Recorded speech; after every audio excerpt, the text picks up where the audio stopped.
Now,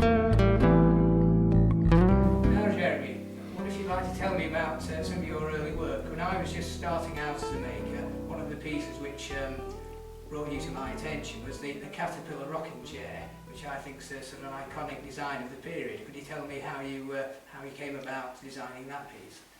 Yeah, well, funnily enough, it's a piece that is probably not typical of my work because I use colour, and I'm, like yourself, I'm colourblind, although I've used kind of classic red-grey colours.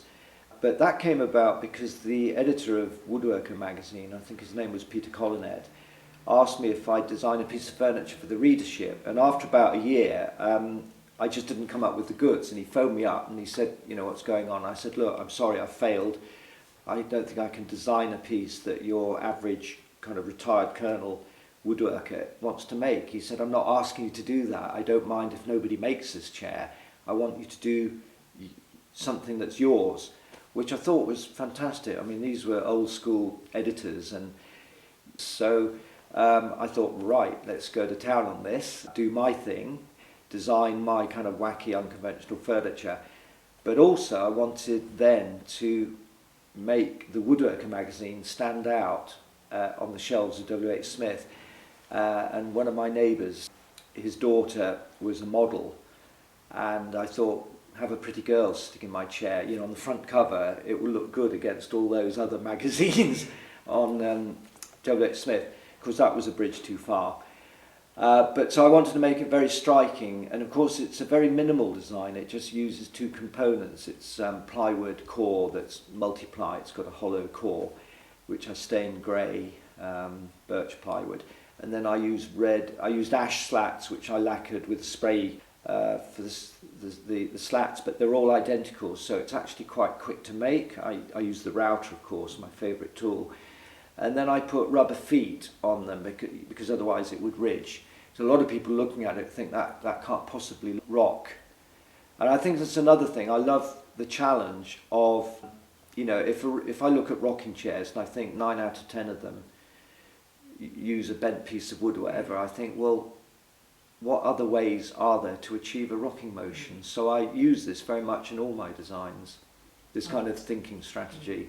I think that design is a very good example of the phrase less is more, because it's a relatively simple structure, and it's well within the means of a skilled amateur to make. But a lot of the work one sees in magazines, which has been designed for readers to make, is very uninspiring and interesting. Yeah, I mean, I've only made half a dozen of those chairs, so it never really kind of took off commercially. And I think somebody was making a television advert for Cadbury's chocolate or something, and the director phoned me up and said, we've seen your chair, could you get us to one? And I thought, wow, that would be good advertising. So I said, yeah, I can get hold of one, get it up to London tomorrow. And he said, oh no, we need it in the next 2 hours. So that was a bit of a missed opportunity. But I could see that as a kind of prop, and in fact it was used with a pretty girl sitting on it on the front cover of a magazine that you and I were looking over called Ideologue, that was kind of attempt at a mail order thing, way of selling furniture. I suppose my basic philosophy has always been, and my most important training was a period working in a furniture factory, that there's no way can I compete with what other people are doing. So right from the start I've always made things differently. Like I chose a rocking chair because I felt every home should have one. You know, they might not be able to afford dining chairs, etc. But a rocking chair would, and the same work in a rocking chair as there is in a dining chair, more or less. So one of the qualities I think that the caterpillar rocking chair has is it has that elusive quality of timelessness, which is what everybody aims at, and it's a difficult thing to achieve.